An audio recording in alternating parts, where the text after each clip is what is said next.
Very happy to welcome back a very good mate of mine, Steve Reese. He was on episode 259 and he's back on the podcast. Steve, welcome back to the podcast. Well, thank you for having me back, Sean. It's absolutely my pleasure. Well, we did meet up in Nashville just weeks ago for Seat, and I had it was one of my most favourite panels with yourself and Katie and Todd, which is why I said, hey, we need to continue this conversation, but also dive deeper in what you've done over a long and illustrious sports business, sports technology career. I know I probably covered this in 259, but I'm going to go back to the start. Do you remember how you got your start in sports? Yeah, it was really a complete accident. It was 1990. I was working for an accounting firm at the time, and the Houston Oilers of the NFL had a complete system meltdown. There really were not many IT folks in the sports world at that point. There were only, from what I can recall, 6 or 7. And so I was called by the Houston Oilers and the accounting firm I was working for to come in there and remediate. They had lost all of their ticketing data, had never been backed up, lost all of it, was brought in to remediate and begin to put best practices in place. And from there, it started this long And so that relationship got you with that first professional gig. sports. That got you that first gig at what was then known as the Houston Oilers in an IT role and sort of trying to clean up that back of house piece. Was that first role in effectively sports? Yeah, and I will tell you, it was a very uncool job at the time. Today, it looks like a very sexy job. Back then, I had a lot of my contemporaries asking me, what an idiot, why are you even taking this job? And I thought, this could be a really fun job for a couple of years, and let's just see what happens. And then I'll just pick up and leave and kind of move on. And amazingly, it's turned into close to a 34-year career within professional sports. But what a wonderful place to be. I mean, the behind the scenes, if you're a story collector, the behind the scenes stuff that you get to see and experience, it's really very much like the Wizard of Oz. The Oz is flashing the lightning and all the sound and everything else, but what you have is you just have some little bald-headed guy behind the screen making it all happen. And that's the beauty of the sports. The sports itself in the game, I mean, that's one thing, but it's really the behind the scenes of what goes into that game, which to me is the most exciting. And it's seeing a world that most people don't have access to. And maybe it's like, say, if you work in the White House, you have a behind the scenes uh, glimpse of what goes on that most people don't get to see, but that's the way sports is. And it was, what a wonderful thing, because there were 6, 7 of us at the time. And so when I ended up really breaking my teeth and coming into the environment, the Cleveland Browns were incredibly gracious to take me under their wings. And there was just so much camaraderie in the industry. There still is, but it was just very manageable back then. I can't tell you how many trips I made to Cleveland and they made to Houston, where we could share technology and begin to help each other just survive this high pressure world. So first role ended up being a long-term role at the Titans, and then it also involved moving the team. So first of all, you've come in, in a spot where you're trying to set the foundation, but picking up and moving a team doesn't happen that often in the world of the NFL. But for those who don't know, the Houston Oilers moved from Houston to to Nashville, Mm-hmm. and to become the Titans. From a back, again, use the Wizard of Oz analogy. From the back house, it's not just like we're just moving from one office building to another office building. What was that change like from an IT perspective? Let me tell you what, it was traumatic, because it really began with a dispute between the Houston Oilers and the city of Houston on either upgrading the Astrodome, which was the eighth one of the world, or building a new stadium. And so our owner, Bud Adams, and Bob Lanier, who was the mayor at the time, did not get along very well. And so long story short, ended up being that then Mr. Adams decided to call Nashville, which he literally just picked up the phone, called the mayor of Nashville in my conversations with him, and said, hey, I'd like to move our team there. The story behind that, I'll just tell you very briefly. And I asked Mr. Adams, why in the heck did you end up picking Tennessee? And his word to me was he was half Cherokee. And so the Cherokees were led on the Trail of Tears through Tennessee, part of the way to Oklahoma. And what he told me is that he wanted to bring the team back to their ancestral lands, and just felt as if that was just felt like the right place to be. But during that period when this negotiation was going on, and then negotiation broke off and we had committed to move to Nashville, the city of Houston had condemned the building that we were in. And so literally I had 12 office relocations within a 2.5-year period. And that started about say 2 years before we moved to Nashville that we had to move to 12 different offices. And so I'd gotten a lot of practice by the time we moved to Nashville, because then I was in, good practice. And I pretty well had it down when we relocated to Tennessee, where we could move and have everything down and have everything back up and running within 12 hours. And so telecommunications, network, everything. So really I should have probably worked in corporate relocations after that. I mean, yeah, forte. that is a good piece, because that was the bit that I was going to ask. It's both the moving the front office and that kind of thing, but then also, and again, we're talking is like also the technology needed for the stadiums and for the high performance and the coaching staff. And so, yeah, you would have done that multiple times, and then also multiple stadiums, because when you moved, you didn't, you did move straight into Nissan Stadium. You moved into a stadium first, then did the move to the new stadium. So you were also juggling those pieces, doing a new stadium build and a stadium and moving to a new stadium. Exactly. Yeah, we moved to Nashville and we lived in three temporary locations. We played in Memphis the first year. And then after that, things didn't work out well in Memphis. And that was not a good move to go to Memphis, because there was just so much hostility. And I'd say rightfully so by people that lived in Memphis, because the team was not going to move there permanently. So they felt as if it was just a way station, so to speak. And so they were like, if you're going to be in Nashville, just be in Nashville. And so then for year 2 and 3 into Tennessee, we played at Vanderbilt. And then we built a new stadium, which started off as Adelphia Coliseum. Today it's Nissan Stadium. But yeah, it was, boy, oh boy, it was just it was my own trail of tears going back to Tennessee. But what's really interesting is, don't you look at certain points in your life and see where the trajectory of your life has changed based on a decision? And so here it is now. I have my 2 sons, which are living in Tennessee. We have the 8 grandkids. And so the grandkids know nothing about Michigan, where I grew up at, or living in Houston. They are Tennesseans, and their wives are absolutely beautiful, great women. But it was just amazing how that decision for the mayor and our owner to not quite get along and allow it to work out here or work out in Houston resulted in just a whole shift in our family, and where our family legacy is going to be at for God knows years to come. So one thing I do when I'm prepping for interviews is look back at people's LinkedIn and sort of where they went to from job to job. And normally it's from one sports job to another sports job. But after the Titans, you had a bit of a detour. Was that something you needed a break? You want to look at something different? Like, you want to explain sort of that, I guess, that detour? Yeah.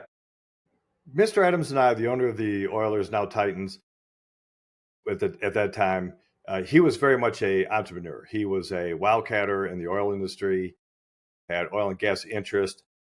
He had car dealerships. He had, hair salons. I mean, he had everything. And what I really admired about him was the ability for him to chart his own path. And so what I wanted to do is to be able to see what it was like to feel the pressures of an entrepreneur, which now I look back and I was criminally insane for thinking about doing this. I just wanted to know what it was to chart my own destiny. And so at that point, him and I had a lot of talks about it. And then I started off by joining Christian Brothers Automotive. They were just located in Texas. At that time, they didn't have any stores outside of the Houston area.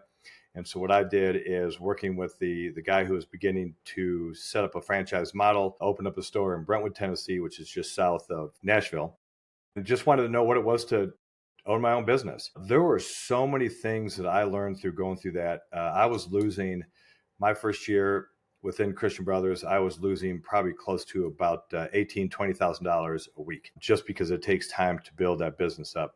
And what I learned was, there's so many people that have advice, but when you don't have skin in the game, it's easy to provide that advice. So what I learned, the biggest thing I walked away from, is how do I just listen, get myself to a point where I can listen, be quiet, and follow my gut instinct. And so after a year of losing $12,000 to $15,000 to $18,000 a week, I was down to close to my last $10,000, $20,000. And I was approached by a radio station, and we both worked together to come up with a advertising model. I started doing all of my own radio. We had a small radio show that went off as a result of that. And what happened is that advertising just flipped the switch and helped us to turn the corner immediately. So that was really the big lesson that I had at Christian Brothers, was the idea of listen to your gut. There's just times that people may go into a job to interview, And we've all been through this where you just don't feel this is quite right. And I think if I had any lesson that I learned through that I wish I would have followed more through life, and that was to follow your gut instinct and just take a chance and throw it on out there. And so anyway, the store turned around and we went from making or losing 15,000 a week to now making 30,000 a week. And then we were able to pay off a 15-year loan within 7 years. And then at that point, we were off and running, but I just had to have that entrepreneurial piece, and I needed to know what it was like and experience it. I mean, effectively, it was effectively like an MBA on the run. Like you could have gone and done the study and been all in theory, but it's like sometimes it's better learning on the job and having that pressure of money pressure and coming up with new ideas. Was that effectively like how you sort of see it now looking back? Yeah, I do. It's, my theory at the time is that how you motivate employees, how you motivate athletes, it's all the same. We're all human. And I just wanted to know what it was like to be in that position. And, no risk, no reward, great risk, great reward. And yeah, so almost lost the house as a result of it. And like we were going down fast, but was able to, look back on that. I mean, there's really 2 or 3 times in my life, and we can all look back on this and see things that occurred as traumas or events or whatever the case may be that we were able to overcome. And that's one of the ones that gave me so much confidence to realize the importance of calm under pressure. We've had a few coaches I've worked for, Jeff Fisher being one of them when I was at the Titans, who was just so calm under pressure. And I began to learn also in being in that position. I don't think any of the employees at the store realized how desperate things were. But it was through that modeling of some of these coaches that I'd worked with to understand the importance of just that calm under pressure. And I don't think I'll ever face pressure like that again. But that was one of those ones where when it's all on the line, and I have to tell you this. So when I'm leaving the NFL and I'm talking to the 2 kids, and I'm like, okay, I'm going to start an automotive repair shop, and here's kind of what we're doing. My oldest son looked at me and he says, "Dad, I'm just so ashamed of you." And so he goes like, "I just can't believe you're going to do this." And I think that's another piece too that you don't realize in the sports world is that there is a lot of cachet that you get out of being in such a wonderful, wonderful industry, but there's also a whole set of other pressures that you also face in being both worlds as well. And so part of it also was just dealing not only with the pressure of the business, but also the pressure of the family. And when your kids look at you initially and say, "Wow, this is just shameful. I can't believe you're doing this," you just have to stick to your guns and you have to go forward. Now, he came around after that and everything was fine and dandy. And he's actually a high school football defensive coordinator in the Nashville area at a very prominent school, Brentwood Academy, and is doing fantastic. I wish I had his life. I mean, it's wonderful. But yeah, there was a lot that went into that decision to leave professional sports and to take that step of faith out. And I'd never replace it. I'd never do it again, but I would never want to replace that experience and what that was. Yeah, absolutely. I mean, it is part of the entrepreneurial spirit when you look back at those low moments or those pressure moments and you look back at it fondly. And it's something that people who are just in a job, and this is not to diminish anyone's just been in a job, to understand that pressure and that growth you can get as a person in that position. So Right. you've been in that position and you did have that calling to come back to sports, and this time back to Houston to the Astros. What was your role at the Astros? So at the Astros, they were in the process that their director of IT was going to be moving on. He was going to be getting his master's at Rice University.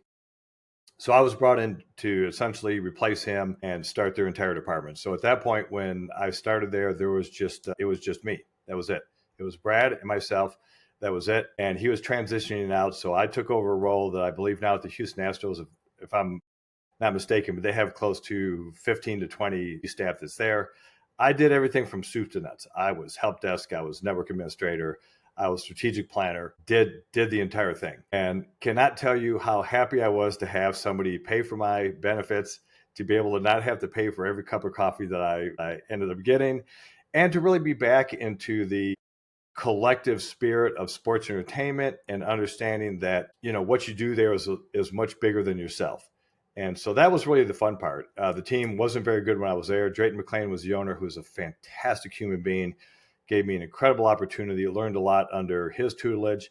Jackie Treywick, who was my boss, who ironically was a coworker, that she was a tax accountant coworker when we were at the Oilers Titans together. is who I went to go work for. She had at that point moved up to become the chief financial officer, and it was a really wonderful time. At that point, I was going through a divorce. Unfortunately, I think the pressures of owning a small business are what put a lot of pressures on my marriage, and so now there are things I learned from that. So I was starting over in many ways. I was starting a career over. I was starting my life over. I literally arrived in the city of Houston with a truck.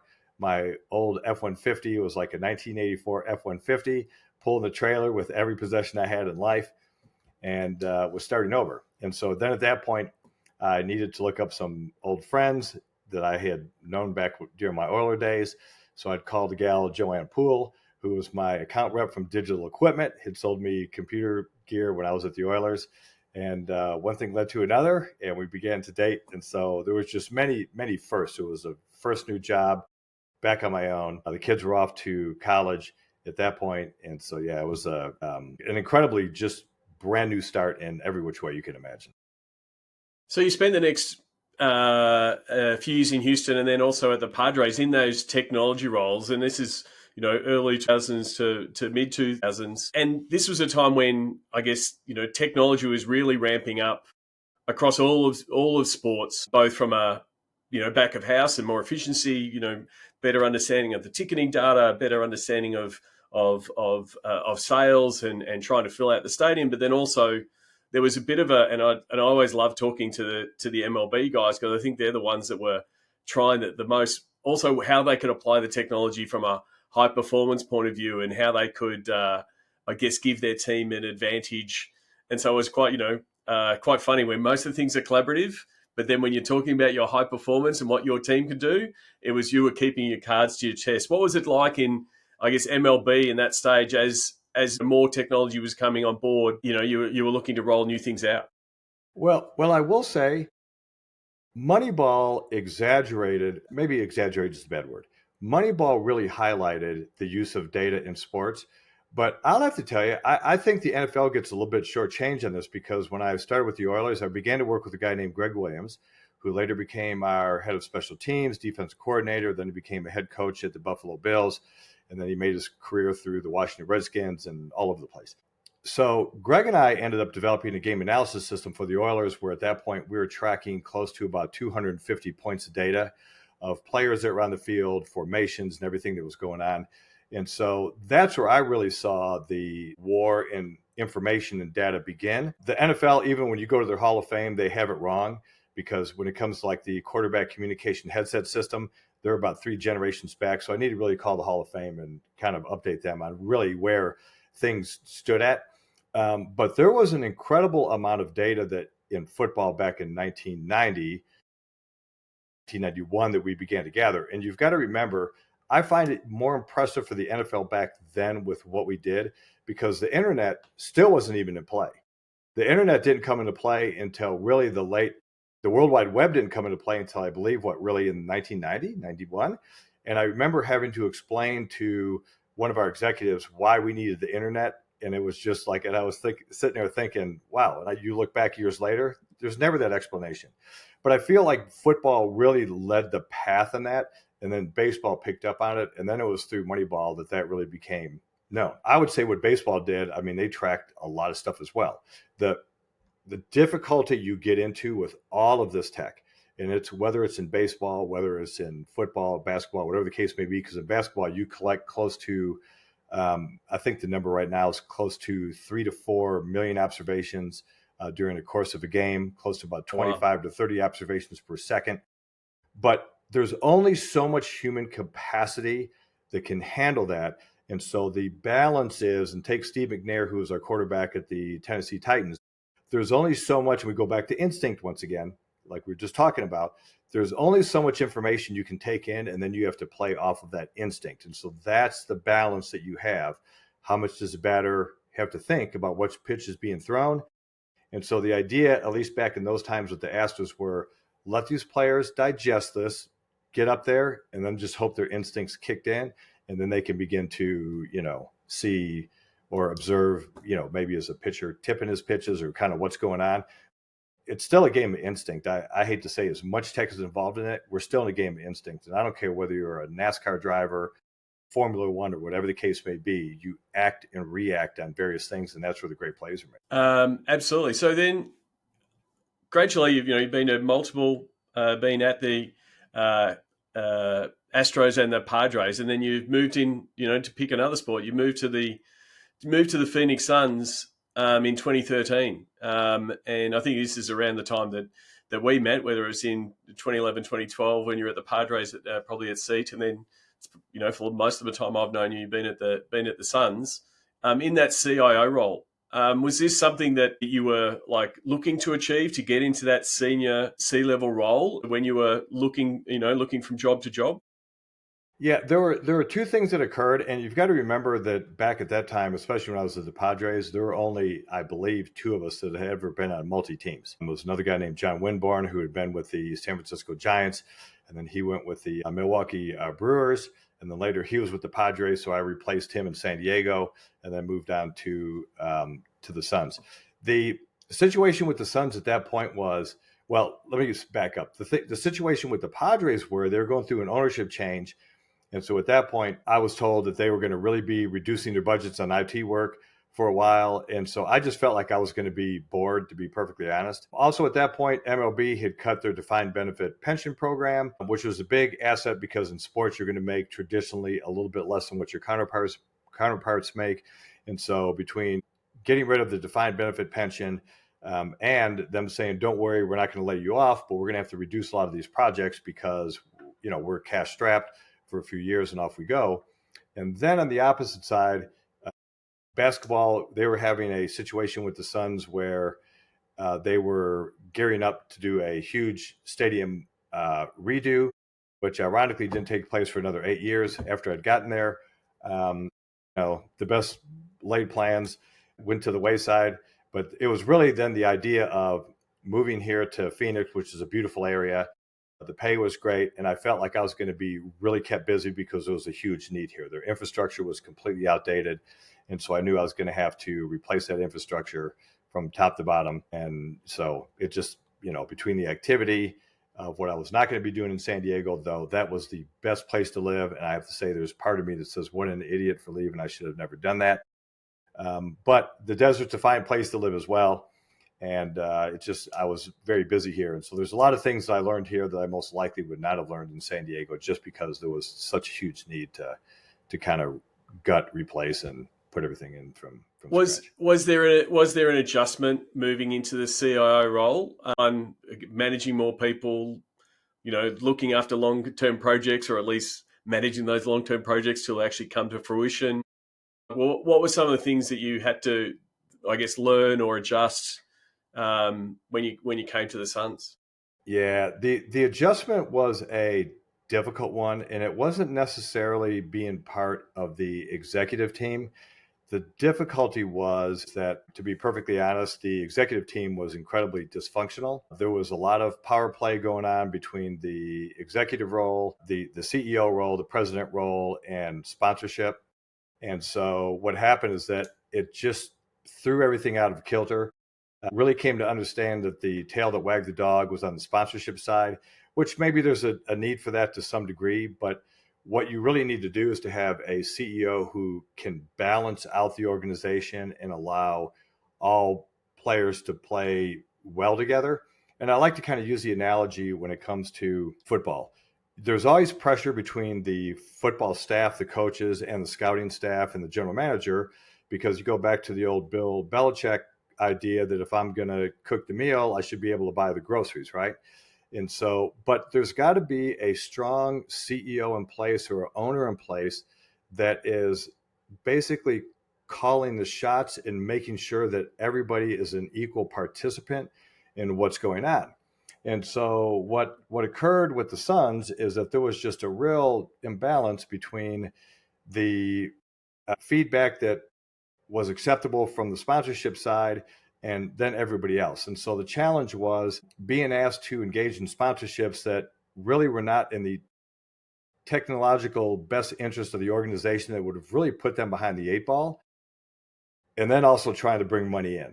And so the difficulty was trying to have a consistent strategy without having a lot of creep come in from the partnership side they would throw pieces in there that could not fit whatsoever. And so there were times that we were being asked to try to see if we could get 5G put into all our digital signage, get all of our digital signage so it's not hardwired anymore, but have it all operate off of 5G, which is, even completely ridiculous and not a good ask. But there were just lots of conflicts that went around stuff like that. And it's not even like a close call, but it was like a completely unreasonable call to think that we could put 5G. We'd shut down the game show at that point, or to have all of our broadcast cameras operate off 5G. So that's just one example of different things that would go on. So I appreciate the sponsorship, folks, because you do need the cash. Without the money, we all die, right? The organization ceases to exist, but we need to really have a neutral arbiter that could step inside of that as a strong CEO, but instead that wasn't the case. Cash was king. And so with that, it presented a real lopsided balance. And so the challenge wasn't necessarily being part of that executive team. It wasn't part of being the strategic planning side, but the idea was the only strategic planning that there really was bringing as much cash and revenue as you could. And that's all that mattered. And that presented an incredible challenge in trying to do your role and service everybody the way you should and service the coaching staff and everybody else, while also having this other dynamic in play that made it very difficult to manage. It is. I mean, it is a tough one. I mean, I talk about it in the digital space of sponsorship. I guess driving and directing, content and digital efforts that aren't going to be the most effective and most loved by fans. But it's, I guess, part of the sponsorship agreement. Was there, and then some of it becomes, control what you can control. How did you, I guess, work through those problems and try to, go back to what the technology and what the fans needed? They wanted Wi-Fi. Their fan experience demands were going up. Those kind of things that in that 2013 to now period, the expectations and the requirements from the fans have kept going up. How did you deal with those conflicts and those issues to still try to deliver a solution that worked?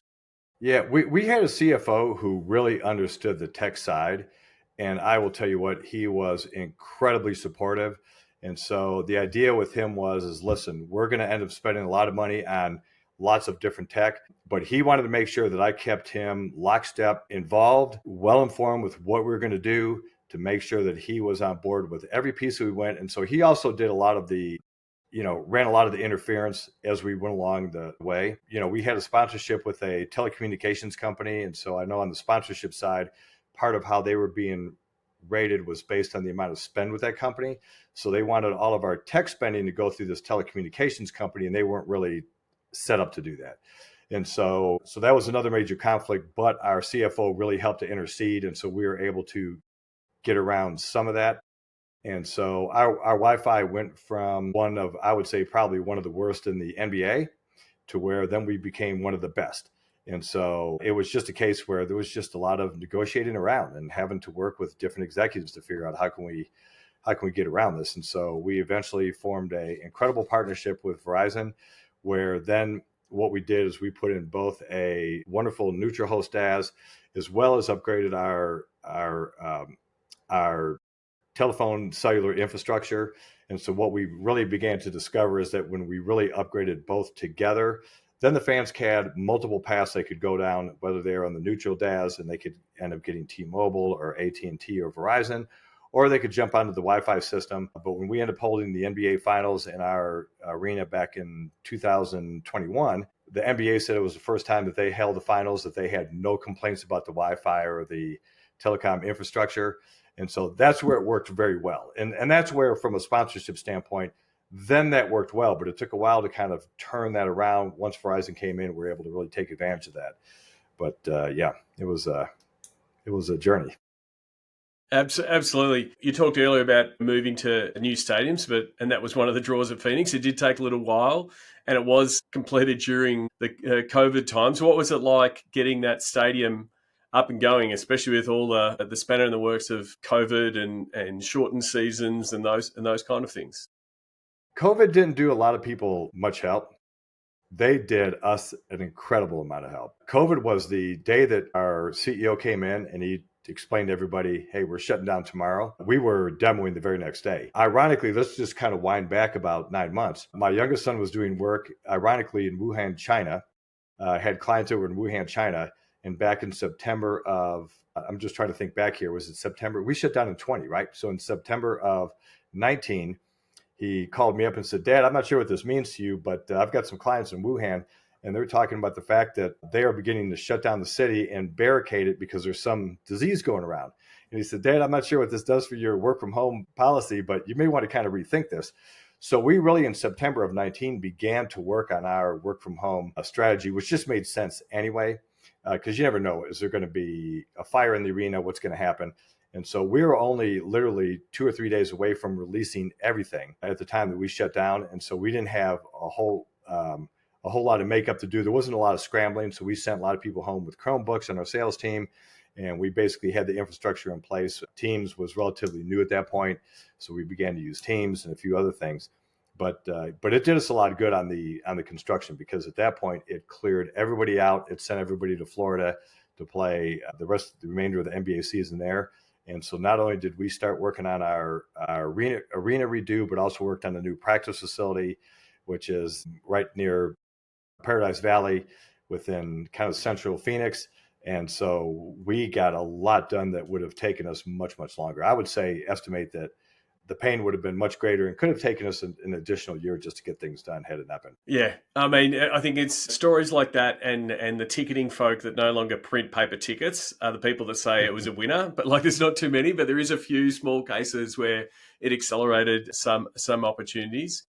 One of the questions that I did ask you at Seat, and I really loved your answer, was understanding the different, because you've worked in the NFL and the MLB and the NBA, is understanding the differences in the leagues. Do you want to sort of give us a bit of that insight for the listeners on the differences of the leagues? Yeah, and so the difference in the leagues first was on scale. The scale being where if you're working in an arena, that is just easy pickings, so much easier than what it is to work in an NFL stadium. I remember putting in Wi-Fi at the Titans stadium in Nashville, and I'm thinking at the time that had to be close to $20 million for putting Wi-Fi in. It was ridiculous. We put it in at the arena here. Now, naturally, things have scaled better and prices have dropped, but I believe it was close to about 1.2 million. And so, and the coverage we got went without complaint. So it ended up being wonderful. The second piece was really between the scale, ended up being profitability. Profitability can really present its challenges, because when you are profitable, there is a little bit of an idea of why do we need to really do more, because we're very profitable, we're doing fantastic. And then you add the scale in there. And so within the NFL, it just became a little bit more difficult to do certain things, just because there was this perception that we're so profitable. The fans are liking this and we're kind of off and running anyway. Why bother? And I could be simplifying this a little bit, but I believe that attitude was there. In baseball, it was in between, because really profitability, you got to remember, coming off those strike years and baseball is still struggling. And so there, profitability, or the lack of profitability, really added well, because what we have to do is service the customer. And so we had people like Bill Schlau, who is in San Francisco, who came up originally with Digital Dugout, which later became MLB's At-Bat app. And so what we had a lot of creativity going on because of lack of profitability on how can we make money in lots of small ways. And that's one of the things I also learned in the automotive business. How do I make money in lots of small ways? What are things that I give away? Putting tires on a car, you don't make a lot of money, but you add that with oil changes and air filter replacements and all these things, and you make money in small ways. And then the final difference was creative license. The NFL had pretty good creative license, but there was some central control with the NFL and with what they had done on the IT side. Baseball had NBA or Major League Baseball Advanced Media, which had a very tight control on all the digital content and everything else that went on.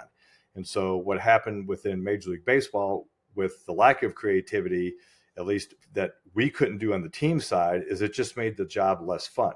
And so that brings up a really good point. One of the reasons moving to the NBA was the fact that they were wild, wild west, wide open. You own all your digital rights, you own all your assets. And so the ability to be creative and go beyond just servers and storage and workstations, that was also an appeal. So really between the scale, the creative license, and the profitability, those are kind of the differences in the leagues. You have the NFL, which is incredibly profitable. Their creative license is kind of in between. Yeah. And the scale was large, but then you have baseball sitting in between, and then you have basketball, which was a very small scale. Now it's very profitable, and the creative license was through the roof. And so those are the differences between.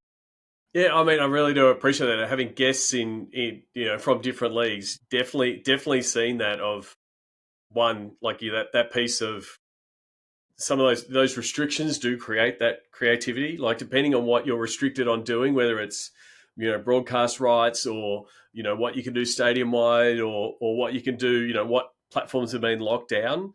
The ones that aren't locked down, that's where the creativity goes, and then also that profitability piece always is something that's ticking over. If it's if there's big money coming in from the media point of view, then that pressure is not there. But again, that pressure, like if you go back to your automotive days, that pressure to create profitability does come up with a creative out of the box thinking.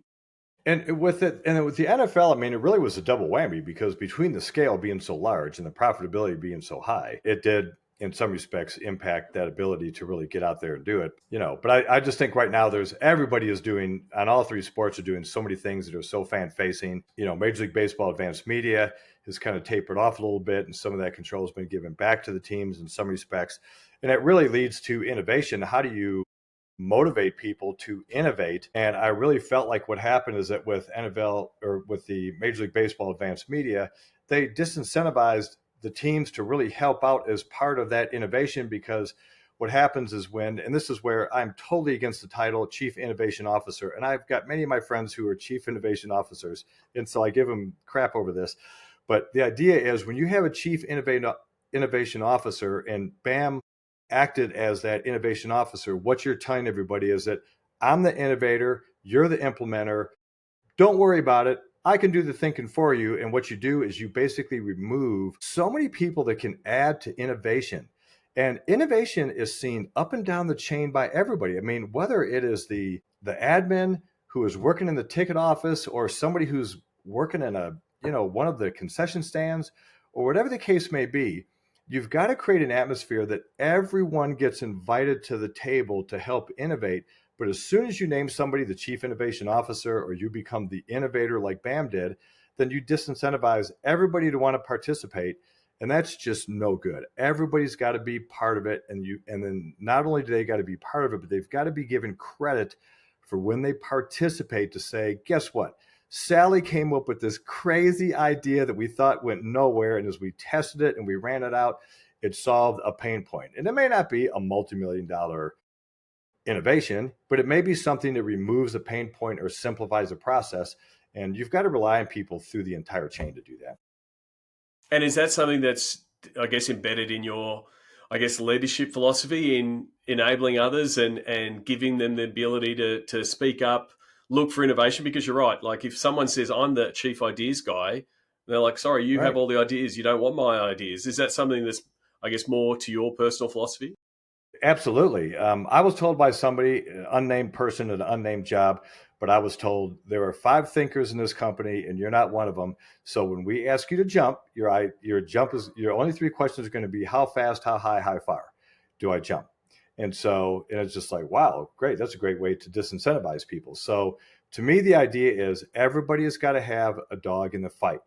Everybody's got to have the ability to speak up and have the freedom to learn and have this curiosity and to get out there. Now, frankly, there's some people that aren't very curious. There won't be contributors to the process, but there's a number of folks that are curious that want to be a contributor to the process. And so what I've always felt like with departments that I've managed is I would rather say, listen, here's a problem. Here are the guidelines. I'm going to just step back for a bit and I'm going to let you just kind of run with this. And let's just see what you come back with, and let's just go back and forth. And what you begin to find is people are so incentivized to jump in because now they feel that they are part owner of this process. They're part owner of being innovative. And then when they come up with a great idea, then you give them a big kudo and say, great, hey, this is where it goes back to. But let me just kind of rewind this here for a second. There is an a PhD. His name, ironically, is Steve Reese. And there's a thing called the Reese motivational profile. And what he did is he identified 16 drivers of behavior. And so to me, the real key is when you're managing teams is to figure out of these 16 behaviors, and they go everywhere from acceptance to curiosity to eating the family and blah, blah, blah. And the idea is to really figure out with your staff, what are their drivers, and to put them in the best position to allow them to satisfy that desire. So good example would be is I have had two folks that were at the Suns who are incredibly curious and really into beauty and art and those sort of things. So when we were designing the intranet, I said, listen, guys, I'm going to let you run with this. You go through all the various vendors. Let's just check back in every week or so. But I want you to be involved in the design aspects. You got to make sure that what you put out there has a great, UI, that people want to come to this. And I'm going to tell you what, it satisfied this curiosity and this need for beauty that these two had not been having satisfied. And they just became so excited about this project. And so that's where I began to learn that within your team, you have a variety of different needs and wants and desires. And the idea is, how do you match those up and put people in the right position to meet what those desires are? And when you do that, then by and large, people are going to feel satisfied at work. We had very little turnover, at least within the IT department, probably one of the fewest turnovers we had within our organization. But that's how you allow people to be part of that process and allow them to experience just high satisfaction at work. Absolutely. And I guess, the main takeaway from me from that is you've got to have that flexibility as a leader to be able to lead people differently the way they want to be led. Like, that curiosity angle might not work for someone who's a box ticker and process driven, and I just like ticking off boxes. Like, cool, you need lists, and here's your list, and tick them all off, and they love the end of the day, and they've ticked everything off, and that's their way. Or someone else might be, so it's ability to be able to pull different reins. Pull different reins and understand how is this person built, and to also understand that how I reward somebody has to be based on their value system, based on their needs, and it can't be on what my needs are. So I know if somebody's going to reward me, what I would like, but I can't assume that. We've got to make sure that we step out of our own lens and really look at people for who they are and figure out what's the best way to motivate Aaron, or what's the best way to motivate Travis, or these various people. How do we do that? And let me just step out of my world and just realize that not everybody's motivated the same. Absolutely. Well, you would have given a lot of advice to people in the sports industry over the years. What's your advice for someone who might be either entering the world of sports business, whether it be in the technology space or just starting out? What's the best bit of advice you could give them? I think the biggest thing is, there was a friend of mine who I worked with back when I was in my consulting world. His name was Bob Shetler, and Bob was terminally ill. And so I asked Bob that question. You don't get many chances, opportunities for somebody who is willing to answer that question of what would you do different in life? And, if you had the opportunity to start over. And Bob gave me some great advice, and that was to really work to eliminate the interference and put yourself in a position where you can think and be quiet and listen to what your body is telling you. Listen to what your instincts are telling you. And so the first thing would be is to just put yourself in a position. Like, self-care and self-restoration is so important. You can get caught up in the craziness of just responding to this emergency, responding to that emergency. But if you don't have that self-care to take care of yourself, you're not going to enjoy the ride of professional sports, because it can be a brutal ride. It can be very difficult, and it pays less than many of the industries. So the idea is you've got to enjoy the ride. So that's the first thing. The second thing is get some experience out there. There's a lot of new kids that are coming right out of college that are applying for the sports world, and some get in, many don't. But I would say, understand the idea that your chances are going to be really good. Work for a marketing firm, work for a public accounting firm. Get some good, solid experience that you can bring something to the table. So then when you and really put yourselves I'm really biased toward public accounting firms, because they teach you how to work and they give you a methodology of how to approach projects. It's really good to go ahead and get that experience and then leap forward over to professional sports. And so So between the self-care and just taking time to listen to yourself and, breathe deep and be patient, not everything's an emergency. And then the Yeah. second piece is just invest in yourself in a skill set that you can really bring something to the table. Your chances of being 3 to 4 years out of school and learning how to work and being in a good firm that's going to invest in you and then jumping over the sports side, you're going to probably have a better shot at it.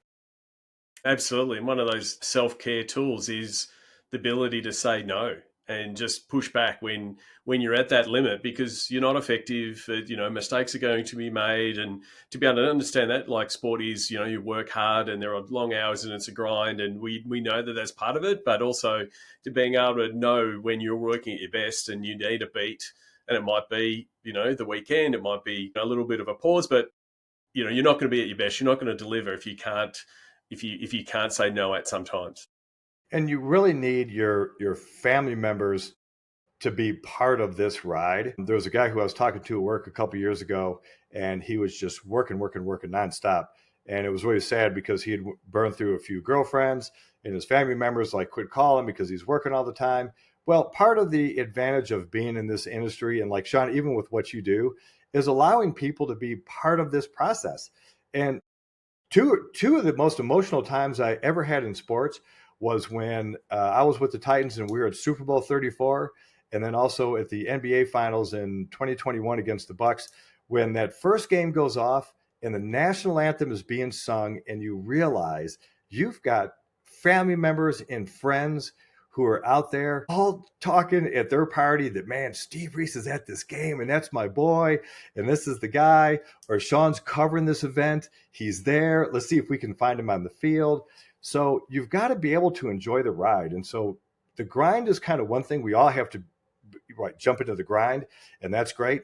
But take the time to enjoy the ride and make sure that you bring your family members along with you, because that to me is the fun part of it, is to know that I've got 3 brothers who are texting me during the game on whatever, good or bad, and they're all engaged with it. And I know that for every person that's contacted me, there's probably literally 30 outside of them that are thinking of you, all the people that you used to work with and the people who are jealous you've got this job now and all that. So got to enjoy the ride. Absolutely. Steve, I really do appreciate you taking the time. I want to get to the Sports Geek closing 5 as we wrap things up. Do you remember the first sports event you ever attended?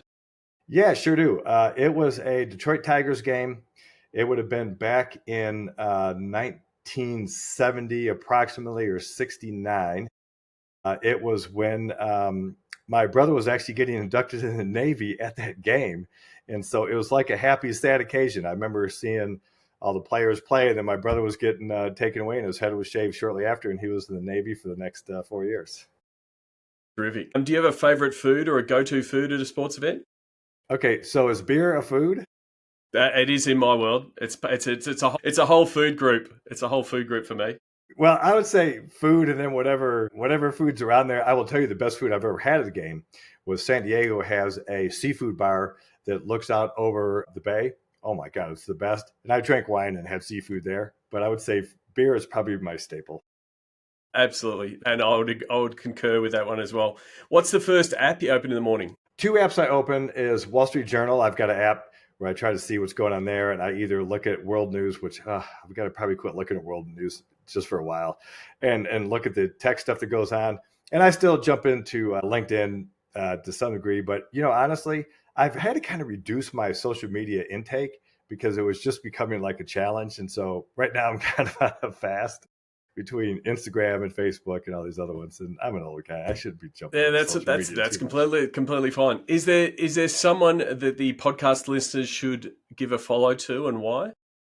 Yeah, there's a podcast called Hidden Brain by Shankar Vedandam, and I will tell you what, Hidden Brain is awesome. The podcast I listen to, I try to listen to stuff that is away from the tech world, even though Hidden Brain is a lot about tech, but it's about biology and how the brain thinks and processes and that sort of thing. I think it's the best podcast out there.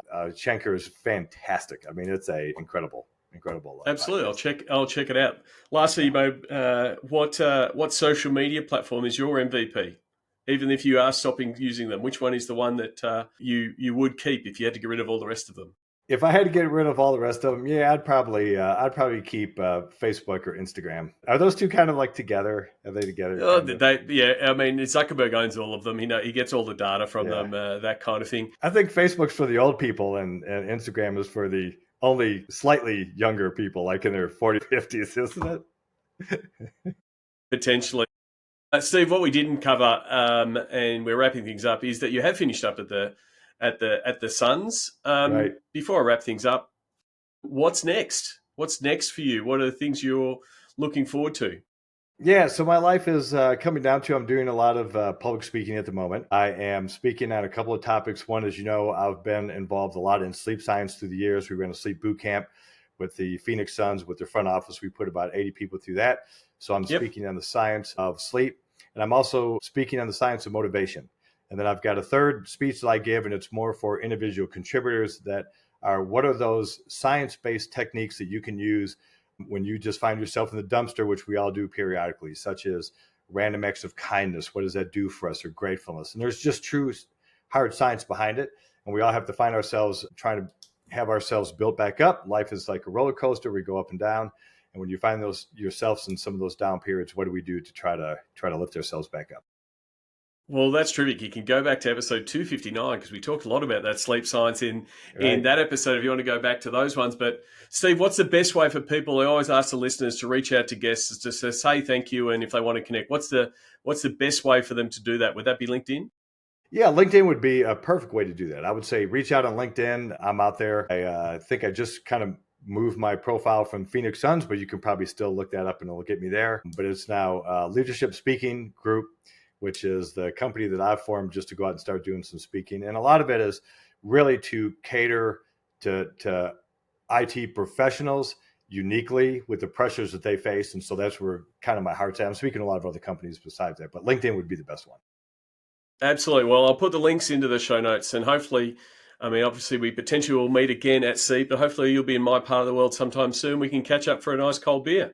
I just took a barge cruise with two wonderful Australians, the Dodds, who live in Melbourne, and they've invited us there. They've got a farm there and all sorts of other stuff. So yeah, we're going to be at your doorstep. So there you go. Now you've got two invites. Steve, thank you very much for coming on the podcast. Well, thank you very much, Sean. I so appreciate your invite.